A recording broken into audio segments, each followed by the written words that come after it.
नमस्कार दोस्तों महाराष्ट्र में अजीत पवार को एक बार बड़ा झटका लग गया है। अजीत पवार, उनकी पार्टी और उनके नेता, न जाने ऐसा क्या हो गया है कि अजीत पवार की पार्टी में उनके नेता अजीत पवार के रवैये से खुश नहीं नजर आते। अब दोस्तों महाराष्ट्र में कुछ ऐसा हुआ जिसने अजीत पवार को तनाव दे दिया है। महाराष्ट्र में एक शहर है पुणे, बहुत जाना पहचाना शहर है, आप भी जानते होंगे।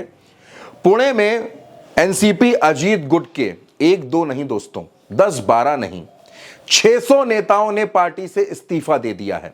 एनसीपी अजीत गुट से 600 नेताओं ने इस्तीफा दिया है। दरअसल पुणे में उनकी पार्टी के जो शहर अध्यक्ष हैं दीपक मानकर, वो मेयर भी हैं, उन्होंने इस्तीफा दिया। वो नाराज थे और उनकी नाराजगी की वजह यह थी कि महाराष्ट्र में 7 सीटों पर, विधान परिषद की 7 सीटों पर नियुक्तियां हुई थी, यानी विधान परिषद सदस्यों की, एमएलसी की नियुक्ति हुई थी। लेकिन अजीत पवार ने इसमें छगन भुजबल के बेटे पंकज भुजबल को एमएलसी बना दिया और इसके अलावा जो दूसरी सीट थी वो भी शिंदे गुट को दे दी। उस पे कायंदे, एक महिला नेता है, कायंदे को एमएलसी बना दिया गया।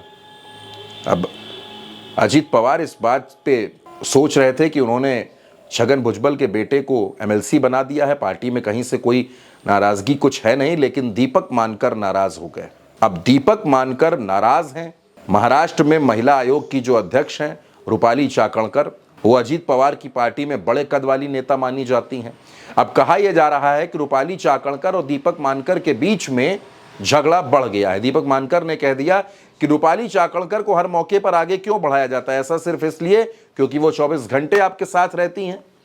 रूपाली चाकणकर ने भी अपनी नाराजगी जाहिर कर दी है। दोस्तों दरअसल एनसीपी अजीत गुट में जो झगड़ा है वो बढ़ता जा रहा है। अब विधानसभा चुनाव दहलीज पर खड़े हैं, विधानसभा चुनाव होने हैं, उससे पहले इस तरह की बातें हो रही हैं, पार्टी में इस्तीफे हो रहे हैं।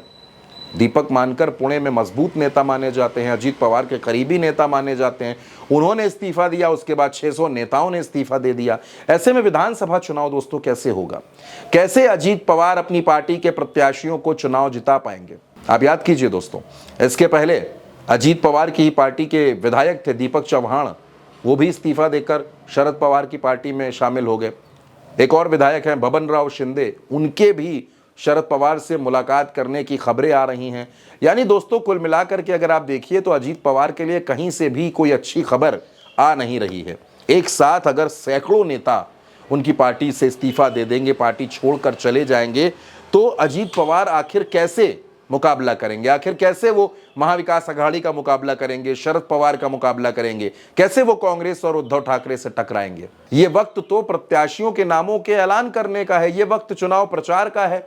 ऐसे में अजीत पवार जो महाराष्ट्र के उप मुख्यमंत्री भी हैं, वो आपसी झगड़ों में ही उलझे हैं, उनकी पार्टी के नेता ही नाराज हैं।